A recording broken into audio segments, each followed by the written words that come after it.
वाढते कोरोना संक्रमण पाहता महाराष्ट्रामध्ये रॅपिड ॲक्शन पोलीस फोर्स तैनात झाली आहे। अमरावती शहरात सुद्धा मोठ्या संख्येने फोर्स सुरक्षिततेच्या दृष्टीने सज्ज झाली आहे। सकाळी फ्रेजरपुरा पोलीस स्टेशन हद्दीत रूट मार्च काढण्यात आला।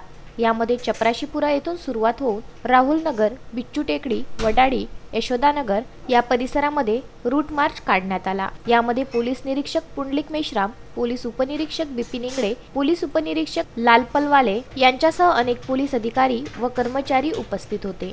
वडाडी प्रभागाच्या नगरसेविका सपना ठाकूर यांनी पोलीस अधिकारी यांचे आशियाना क्लब येथे पुष्पगुच्छ देऊन स्वागत केले, तर यशोदानगर संजय गांधीनगर प्रभागाचे नगरसेवक अजय गोंडाने आणि शेषनाथ गजबिये यांनी यशोदानगर चौकात पुष्पगुच्छ देऊन स्वागत केले। रूट मार्चचा समारोप भीमटेकडी येथे करून परिसरातील युवा नेतृत्व विक्की वानखडे यांनी कार्यकर्त्यांसोबत सर्व अधिकारींचा पुष्प देऊन सत्कार केला। या रूट मार्च मध्ये फ्रेजरपुरा पोलीस नागरिकांना कोरोना बाबत लाऊडस्पीकरद्वारे मार्गदर्शन करण्यात आले। नागरिकांना नम्र आव्हान आहे की कोरोना विषाणूचा प्रतिबंध वाढत असल्याने त्यांनी स्वतःसाठी नियम पाळावे।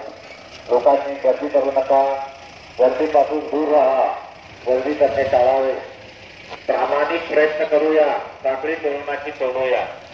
प्रामाणिक प्रयत्न करूया, साखळी कोरोनाची तोडूया। आपल्या देशासाठी आणि परिवारासाठी तरी घरी राहा। मीच माझा रक्षक म्हणून वागा। कोरोनाची आपण लढूया, गरज असेल तरच बाहेर पडूया।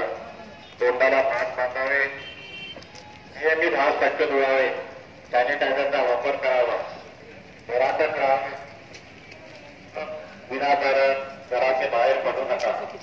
लोकांची कमीत कमी संपर्क ठेवा। वस्तू खरेदी करत असताना कोविडमध्ये 3 फुटाचे सोशल अंतर ठेवा। कोरोनाबद्दल आपण विश्वास ठेवू नका। तसेच त्याच्या नष्टादोलन सत्य काढावे, हातात हात फिरू नका, घरात राहा, सुरक्षित राहा। शफिक अहमद, विदर्भ न्यूज, अमरावती।